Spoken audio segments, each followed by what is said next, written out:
Hello everyone, welcome back to my channel. আজকে আমি তোমাদের সাথে শেয়ার করবো একটা হেয়ার স্টাইল। তো এটা হচ্ছে তোমরা যে কোনো অকেশনে বা যে কোনো অনুষ্ঠানে এরকম একটা হেয়ার স্টাইল করে নিতে পারো। হেয়ার স্টাইলের এরকম ব্যাপার থাকে না যে এরকম কোনো লুকে করতে পারো বা অন্য কোনো লুকে করতে পারবে না বা ফাংশানে করতে পারবে না। হেয়ার স্টাইল হচ্ছে তোমার ড্রেস অ্যান্ড তোমার লুকটা যেরকম হচ্ছে তার হিসাব করে তোমার ফেস কাটিং অনুযায়ী একটা হেয়ার স্টাইল ঠিকঠাক করা। তো এখানে যারা সেলফ হেয়ার স্টাইল করতে পারো না বা সেলফ হেয়ার স্টাইল করতে অসুবিধা হয়, বান করতে খুব প্রবলেম হয়, তাদের জন্য এই হেয়ার স্টাইলটা। আমিও এখানে খুব বিরক্ত হচ্ছিলাম, কারণ সত্যি সেলফ হেয়ার স্টাইল করতে খুবই প্রবলেম হয়। তো এখানে আমি যেই মেশিনটা ব্যবহার করেছি এটা হচ্ছে হ্যাভেলসের। এটা 7mm এর একটা টং মেশিন। তো এরকম একটা টং মেশিন থাকলে এরকম ছোটো কার্ল হয়ে যাবে। এছাড়াও তোমাদের যদি এরকম মেশিন না থাকে, এর থেকে বড় মেশিন থাকে, তা দিয়েও করতে পারো, সেখানে এত ছোটো কার্ল হবে না। তো সেটাই যে তফাৎ। আর এরকম আমি কার্ল করার কোনো নিয়ম নয়, আমি মাঝে একটা পার্টিশন করেছি এবং তারপরে কার্ল করতে থেকেছি দুই সাইডে। কারণ এখানে কোনো কার্লটা যে একদম সঠিক নিয়ম অনুযায়ী করতে হবে তা না। তুমি হেয়ার নাও, একটা ছোটো ছোটো সেকশন নাও এবং হেয়ারটা কার্ল করতে থাকো, কেননা এই পুরো হেয়ারটাই আমাদের মেসি বান হবে। তো সেখানে তোমার একদম পারফেক্ট বা প্রপার একটা হেয়ার স্টাইল মানে কার্লিং করার কোনো প্রয়োজন নেই। তো আমি এক একটা হেয়ার স্টাইল নিয়ে সেটাকে আমি কার্লিং করতে থাকছি।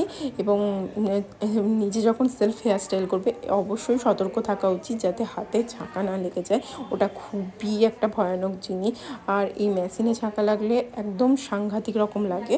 তো আমি এক একটা স্ট্যান্ড নিয়ে একটু দূরে থেকে পুরো হেয়ারটাকে কার্ল করে নিচ্ছি যতটা পারবো। আমি পিছনটা কার্ল করিনি, পিছনটাকে আমি মোটামুটি ছেড়ে দিয়েছি, যতটুকু পেরেছি পিছনের হেয়ারে কার্ল করেছি, আর বাদবাকিটা পুরোটাই সামনে করেছি।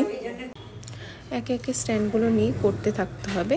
আমি যতটা পেরেছি হেয়ারটা কার্ল করার চেষ্টা করেছি, কারণ পিছনটা পুরোটাই আমি বান করে নেব এবং যে প্রসেসটা আমি অ্যাপ্লাই করছি সেটা খুব ইম্পর্ট্যান্ট। তোমরা দেখতে পাচ্ছ আমি একদম সঠিক কোনো পদ্ধতিতে কার্ল করিনি, পুরো হেয়ারটা আমি মেসিভাবে কার্ল করে নিয়েছি। এরপর আমি ওই কার্লগুলোকে হালকা একটা বড় কোম নিয়ে ছাড়িয়ে নিচ্ছি, কেননা লুকটা যাতে একটু হেয়ারগুলো ফোলা ফোলা লাগে এবং যাতে হালকা কার্লটা বোঝা যায় সামনে, সেই জন্য এটাকে খুলে নেওয়া খুবই ইম্পর্ট্যান্ট। তো তারপরে আমি একটা ছোট্ট রাবার ব্যান্ড দিয়ে সেটাকে আমি পুরো হেয়ারটাকে টাই করে নিচ্ছি।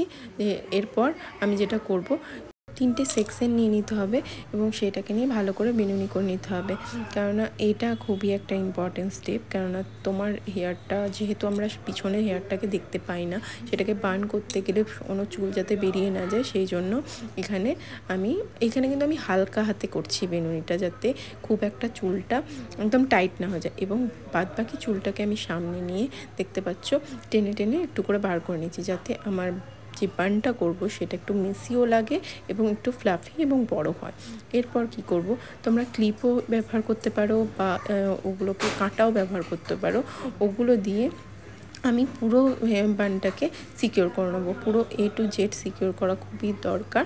এখানে আমি একদম খোপা স্টাইলে করে নিচ্ছি না, সাইডে সাইডে বেনুনিটাকে নিয়ে গিয়ে সেখানে ক্লিপ দিচ্ছি, যাতে একটু বেনুনিটা আমার খোলাও থাকে এবং বেশ একটু বড় টাইপের হয়। এরপর তুমি চাইলে এখানে ফ্লাওয়ার দিয়ে দিতে পারো, যেটা খুবই ভালো লাগে। আমার কাছে ফ্লাওয়ার ছিল না, তাই আমি আর্টিফিশিয়াল যে কোনো জুয়েলারি হোক বা ক্লিপ হোক কাঁটা হোক সেগুলো দিয়ে ডেকোরেট করে নিতে পারো। আমি এখানে তাই করেছি। আই হোপ তোমাদের এই বানটা খুব ভালো লেগেছে। এই হচ্ছে আমার ফাইনাল লুক। সামনের লুকটা এরকম লাগে, আমার পার্সোনালি খুব পছন্দ, আশা করি তোমাদেরও ভালো লাগবে।